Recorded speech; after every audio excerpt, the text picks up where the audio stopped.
आज अंतर्राष्ट्रीय योगा दिवस है अर्थात तिथि 21 जून।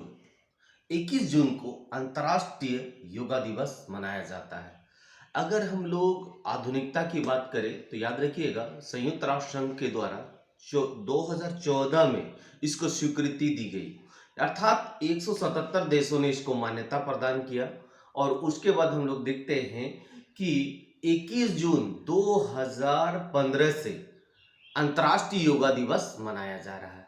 अगर अंतर्राष्ट्रीय योगा दिवस की अगर हम लोग बात करते हैं तो ये जो अंतर्राष्ट्रीय योगा दिवस है, इस योगा दिवस की शुरुआत की बात करते हैं तो अनेक मान्यताएं हैं।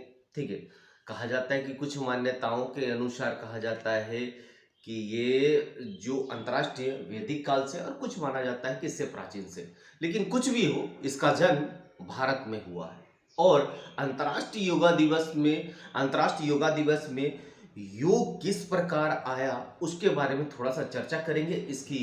इसकी खूबसूरती के बारे में बताएंगे, इसके शारीरिक और मानसिक क्या इससे फायदे हैं, उन सभी चीज़ों को हम लोग जानेंगे। ठीक है, तो हम लोग देखते हैं इसके बारे में। अगर मैं बताना चाहूँ, देखिए हमारे जो मुनिगण थे, ठीक है, हमारे जो मुनिगण थे, हमारे जो भगवान थे, उन लोगों ने ही इसकी परंपरा को प्रारंभ किया है। ठीक है, और शिव को आदि पुरुष या इसको आदि गुरु के नाम से जाना जाता है।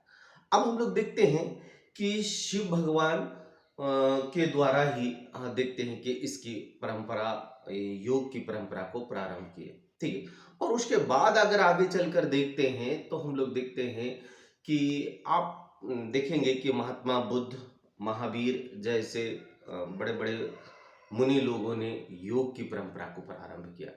अगर भगवान बुद्ध की बात करते हैं, ठीक है, उन्होंने भारत में योग को एक नया आधार दिया। ठीक है, और उन्होंने योग के दम पर पीपल वृक्ष के नीचे अपने ज्ञान की प्राप्ति की।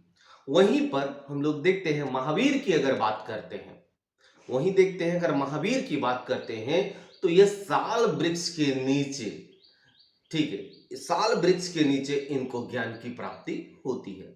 आने वाले विभिन्न महापुरुष हुए जिन्होंने ज्ञान की प्राप्ति योग के दम पर प्राप्त की। और योग एक ऐसा चीज है जो शारीरिक और मानसिक रूप से लोगों को स्वस्थ रखता है। आज की भागदौड़ की जिंदगी आज की भागदौड़ की जिंदगी में जहां लोगों के पास वक्त नहीं है, समय नहीं है, लेकिन एक बात वो भूल जाते हैं, अगर आज आपके पास योग और प्राणायाम के लिए वक्त नहीं है तो याद रखिएगा कल आप डॉक्टर के लिए वक्त और पैसा जरूर निकालिएगा। ये बात जरूर याद रखिएगा। आप लोगों के लिए मैं संदेश पहुंचाना चाहूंगा कि आप समय रहते अपने शरीर और मन दोनों को स्वस्थ रखें। अगर शरीर और मन दोनों स्वस्थ रहता है तो आज की भागदौड़ जिंदगी में आप अपने आप को बैलेंस कर सकते हैं। और आप जो टारगेट रखे हैं अपने लाइफ का, उसको आप आसानी से प्राप्त कर सकते हैं। आपका टारगेट होगा कि मैं यूपीएससी करूंगा, आपका टारगेट होगा कि मैं अच्छा बिजनेसमैन बनूंगा, आपका टारगेट होगा मैं जिस भी काम को करूंगा उसमें सफलता प्राप्त करूंगा। तो ये ऐसा, अगर आप इस प्रकार की सफलता चाहते हैं तो निश्चित तौर पर आपको योग प्राणायाम करना चाहिए। और आज के दिन में मैं सभी भारतवासियों को योग दिवस की शुभकामनाएं देता हूं। That's all, thank you.